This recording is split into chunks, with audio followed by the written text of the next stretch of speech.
अहमद और उसके दोस्तों ने एक पुराना सुनसान मकान किराए पर लिया ताकि वे वहां कुछ दिन बिता सके। ये मकान शहर से बाहर था और वर्षों से खाली पड़ा था। मोहल्ले के लोग कहते थे कि वहां कुछ अजीब चीजें होती हैं, मगर अहमद और उसके दोस्तों ने इन बातों को सिर्फ अफवाह समझा। जैसे ही वे मकान में दाखिल हुए, उन्हें अंदर एक ठंडी लहर महसूस हुई। हर चीज धूल से भरी हुई थी। मकान में दाखिल होते ही अहमद को महसूस हुआ कि किसी की नजरें उस पर जमी हुई है, मगर जब उसने मुड़कर देखा तो वहां कोई नहीं था। रात के समय अहमद के दोस्त सब अपने कमरों में चले गए, मगर अहमद नींद में बेचैन था।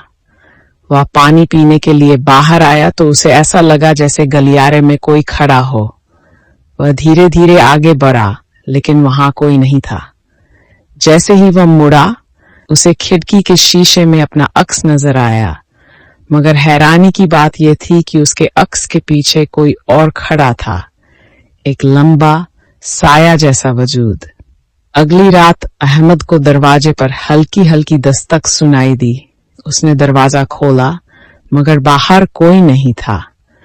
जैसे ही वह वापस पलटा, अचानक दरवाजा खुद ब खुद बंद हो गया और उसे महसूस हुआ जैसे किसी ने उसके कंधे पर हाथ रखा हो। अहमद ने मुड़कर देखा तो उसके सामने एक डरावना, बिगड़ा हुआ चेहरा वाला साया खड़ा था, जिसकी आंखें दहक रही थीं। अहमद की चीखों से उसके दोस्त जाग गए, मगर जब वे कमरे में पहुंचे तो वहां अहमद अकेला था। वह हांफते हुए कहने लगा कि उसने किसी को देखा है।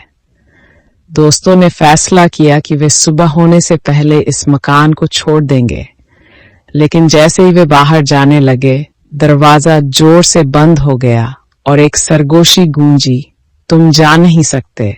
अगली सुबह मोहल्ले वालों ने मकान में जाकर देखा तो अंदर अहमद और उसके दोस्त बेहोश पड़े थे। उनके चेहरों पर डर की लकीरें साफ दिख रही थीं और दीवार पर खून से लिखा था, यह मेरा घर है। ये मकान आज भी खाली है और रात के समय वहां से सरगोशियों की आवाजें सुनाई देती हैं। कहते हैं जो भी वहां जाता है वह वापस नहीं आता। क्या तुम वहां जाने की हिम्मत करोगे?